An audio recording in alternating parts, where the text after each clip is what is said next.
Hello friends, next video में आपका स्वागत है। इसमें हम सॉल्व करेंगे प्रश्नावली 3.2। पिछले लेक्चर की वीडियो आपको डिस्क्रिप्शन में मिल जाएगी। यदि उसमें किसी भी क्वेश्चन में प्रॉब्लम आती है तो आप डिस्क्रिप्शन में दिए हुए व्हाट्सएप लिंक पे जा करके उस ग्रुप में जुड़कर कोई भी क्वेश्चन का आंसर पा सकते हैं। तो चलिए शुरू करते हैं। निम्न समस्याओं में रैखिक समीकरणों के युग्म बनाइए और उनके ग्राफीय विधि से हल ज्ञात कीजिए। पहला क्वेश्चन इसमें दिया हुआ है, कक्षा x को बोलते हैं 10, रोमन अंक में x लिखा जाता है। कक्षा 10 के 10 विद्यार्थियों ने एक गणित की पहेली प्रतियोगिता में भाग लिया। यदि लड़कियों की संख्या लड़कों की संख्या से 4 अधिक हो तो प्रतियोगिता में भाग लिए लड़कों और लड़कियों की संख्या ज्ञात कीजिए। तो हम इसे देखिए कैसे सॉल्व करेंगे। इस प्रकार के क्वेश्चन के लिए हमें मानना पड़ता है, माना लड़कों की संख्या x है तथा लड़कियों की संख्या y है। तो शर्त के अनुसार शर्त हमारा क्या है, लड़कियों की संख्या लड़कों की संख्या से 4 अधिक हो। तो x + 4 = y, x - y = -4। First equation मिल गया और सेकंड इक्वेशन हमें मिलेगा x + y = 10। ये क्यों मिलेगा, क्योंकि दिया हुआ है 10 विद्यार्थियों ने। 10 विद्यार्थी में कुछ लड़कियां हैं और कुछ लड़के हैं, यानी दोनों को जब जोड़ देंगे तो हमें 10 के बराबर मिलेगा। तो x + y = 10 बताया गया है यहाँ पे। तो अब हमें बोल रहा है कि ग्राफी विधि से हल कीजिए।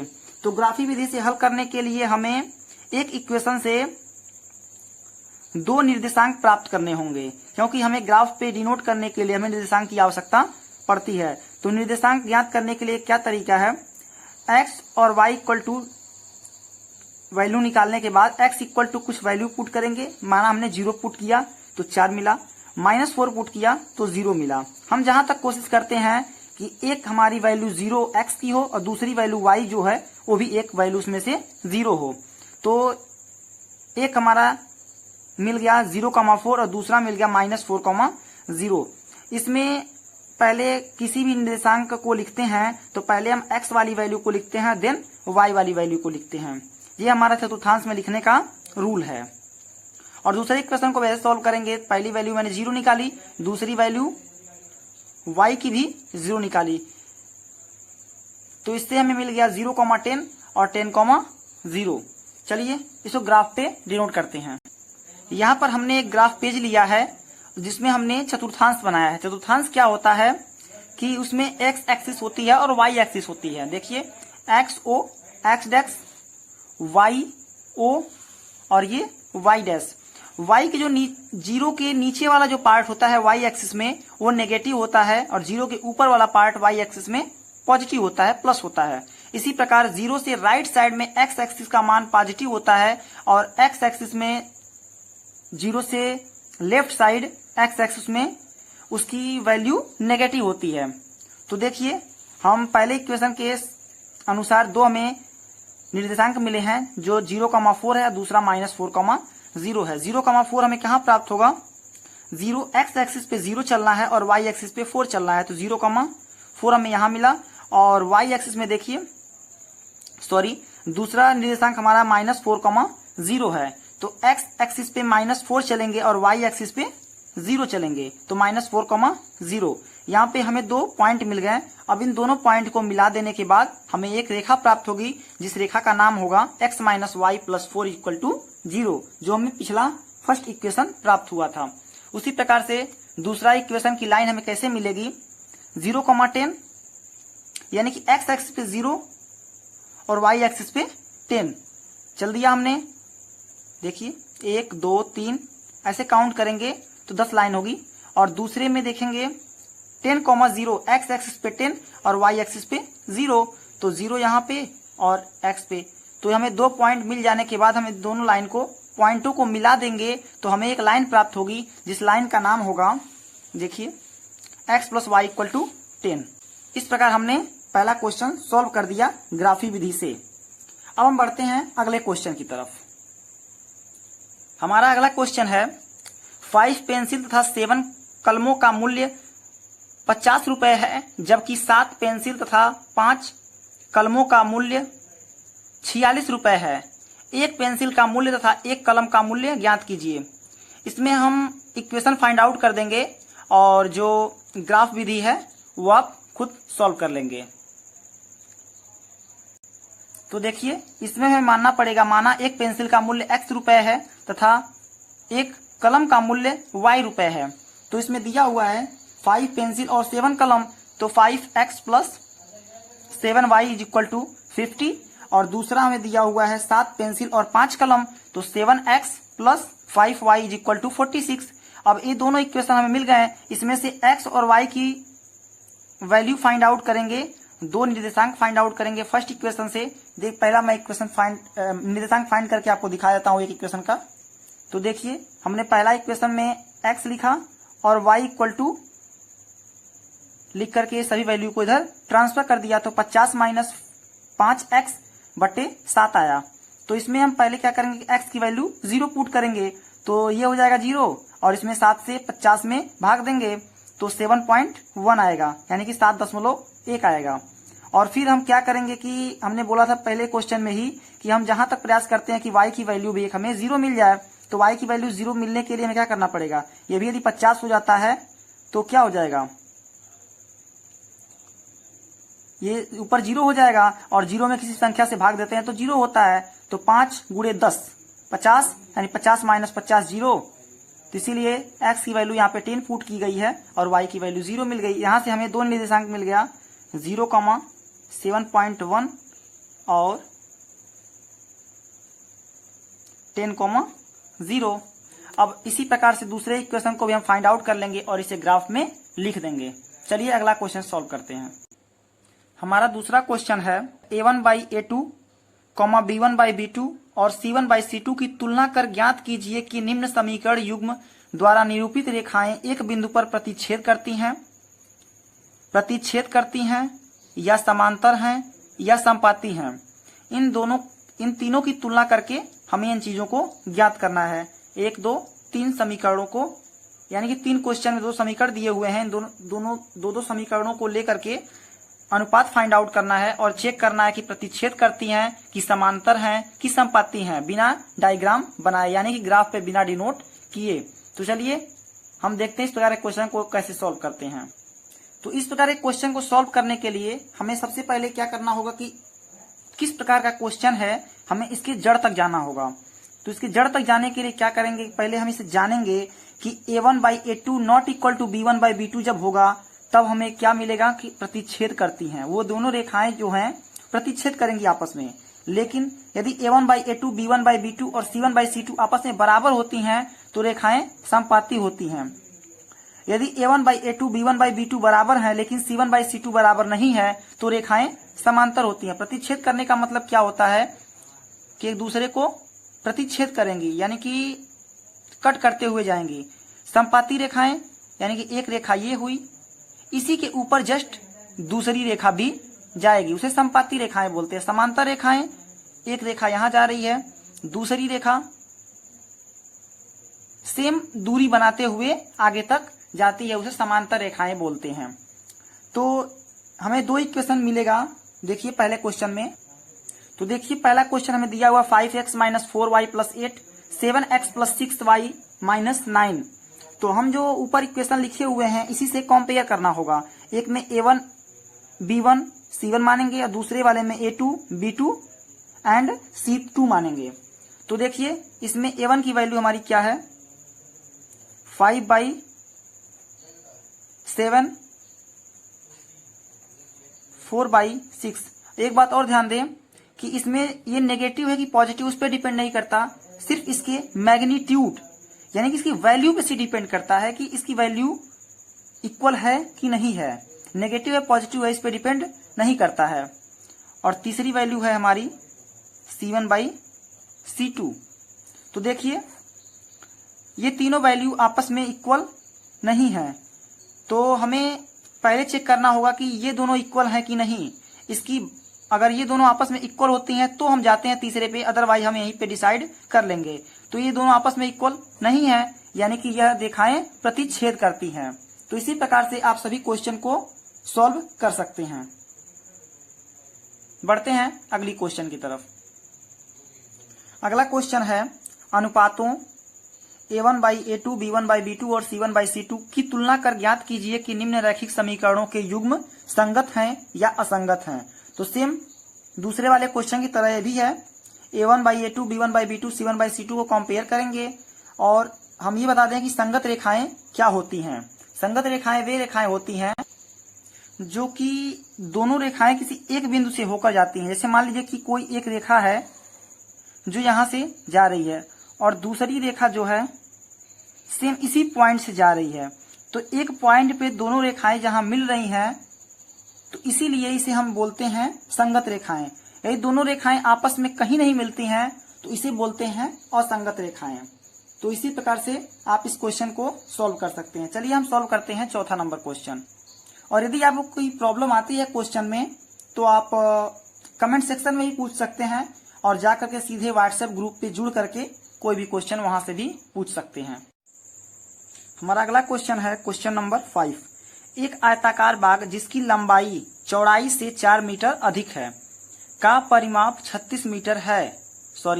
अर्ध परिमाप 36 मीटर है। बाग की विमाएं ज्ञात कीजिए। विमाएं की मतलब उसकी लंबाई और चौड़ाई ज्ञात कीजिए। तो इस प्रकार एक क्वेश्चन कैसे सॉल्व करेंगे, देखिए। माना बाग की लंबाई x मीटर है तथा बाग की चौड़ाई y मीटर है।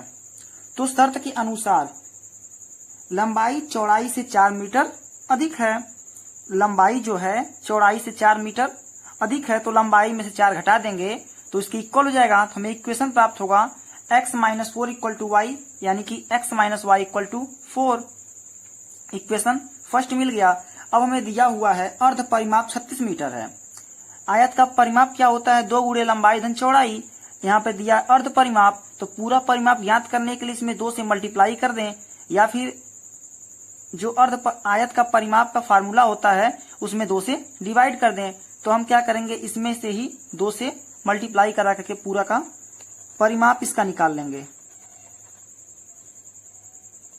तो पूर्ण परिमाप बराबर क्या होगा, 36 गुणे 2 यानी कि 72।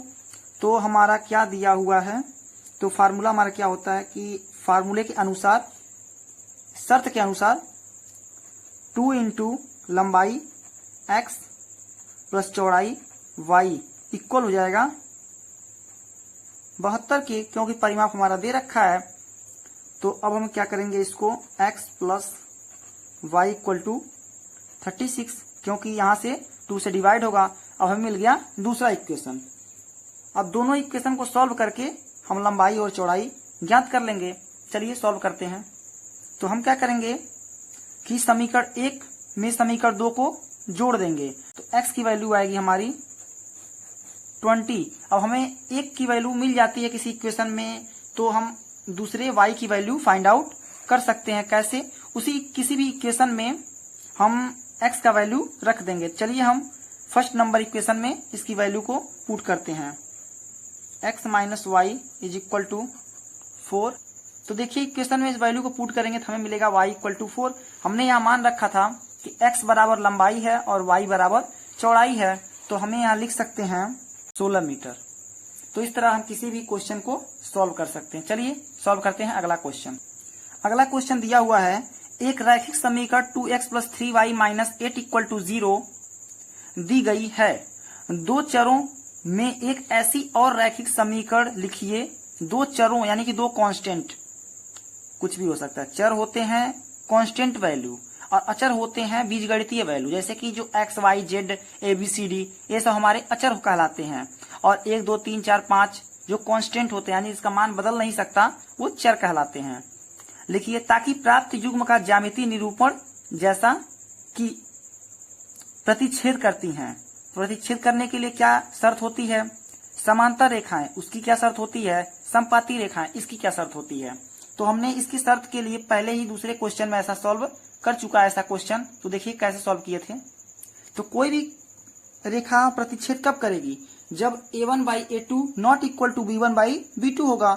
और संपाती कब होगी, जब a1 by a2, b1 by b2 और c1 बाई c2 आपस में इक्वल होंगे। और a1 बाई a2 इक्वल होगा b1 by b2 not equal to c1 by c2 होगा, तो रेखाएं समांतर होंगी।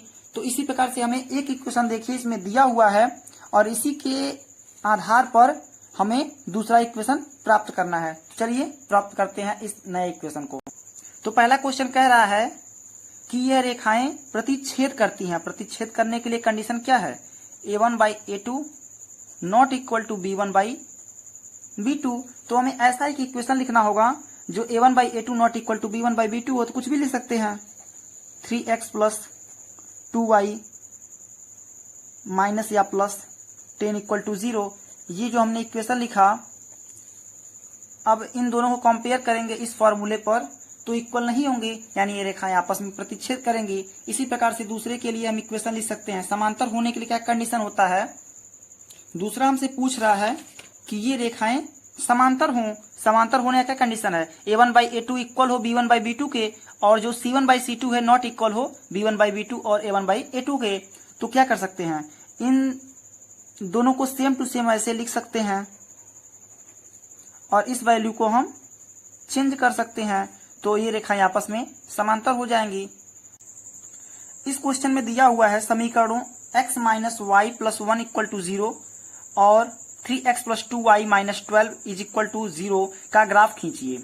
यानी दो इक्वेशन दिया हुआ है, इसका हमें एक ग्राफ बनाना है जो कि x अक्ष और इन रेखाओं से बने त्रिभुज, यानी कि x अक्ष और इन दोनों रेखाओं, यानी किसी भी त्रिभुज के बनने के लिए हमें 3 रेखाओं की आवश्यकता होती है, जिसमें से 2 रेखाएं दी हुई हैं और एक को कह रहा x अक्ष मिल जाएगा जब आप सॉल्व करेंगे। तो त्रिभुज के शीर्षों के निर्देशांक, आई मीन त्रिभुज जब बनेंगे तो उसके 3 शीर्ष मिलेंगे, उसके निर्देशांक ज्ञात कीजिए और त्रिभुजाकार जो पटल मिल रहा है उसे छायांकित कीजिए। तो चलिए पहले हम एक ग्राफ बनाते हैं इन दोनों रेखाओं के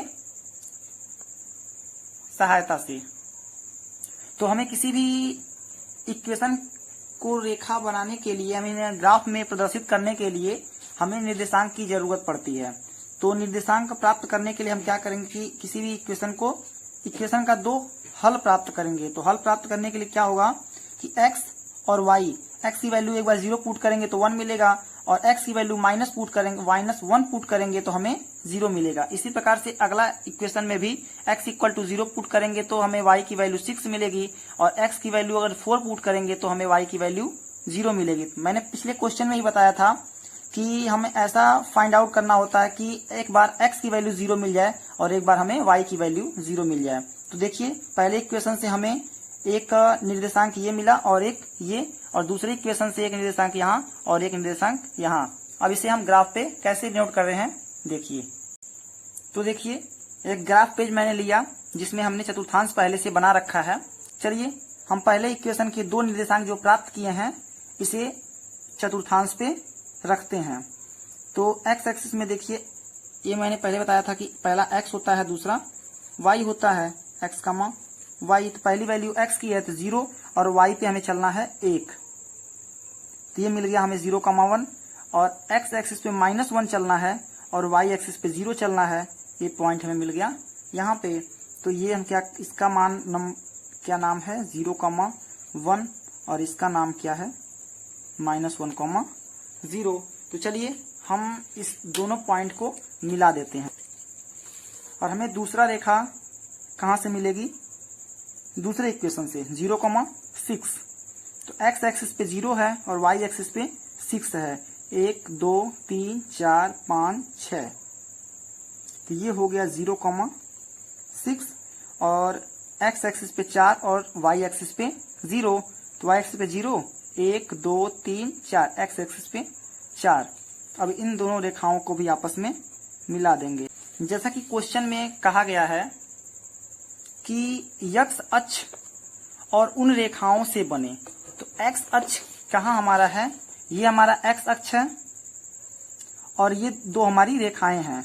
2 रेखाएं और x अक्ष दोनों के सहारे जो हमें क्षेत्र मतलब कि त्रिभुज मिला है, इसी का हमें तीनों जो शीर्ष हमें प्राप्त करने हैं पॉइंट। तो एक शीर्ष हमारा यहाँ है, एक शीर्ष यहाँ है, एक शीर्ष यहाँ है। 2 शीर्ष तो हमें आसानी से मिल गए, लेकिन तीसरे के लिए हमें फाइंड आउट करना पड़ेगा कि ये तीसरा शीर्ष कहाँ जा रहा है। तो चलिए देखते हैं, तीसरा शीर्ष निकालते हैं इसका। तो देखिए तीसरा शीर्ष हमें कहाँ मिल रहा है, 1 2, यानी कि x एक्सिस पे 2 चलना पड़ रहा है और y एक्सिस पे 1 2 3, यानी कि ये जो हमारा कट है पहले में क्या लिखना होता है, एक्स एक्सिस पे कितना चला 2 और वाई एक्सिस पे कितना चला 3, तो हमें यहाँ से मिल गया 2,3। अब इसमें अगला भी कुछ कह रखा है कि जब हमें त्रिभुज प्राप्त हो जाए और उनके शीर्ष मिल जाए उसे छायांकित कर दीजिए। छायांकित करने का मतलब उसे कलर कर दीजिए। तो ये हमें ने इसको कलर कर दिया और इनके शीर्ष मिल गए 3 और 4,0। तो thanks friends, thanks for watching my video. यदि आपको वीडियो पसंद आ रहे हैं तो चैनल को सब्सक्राइब करना ना भूलें। Thank you.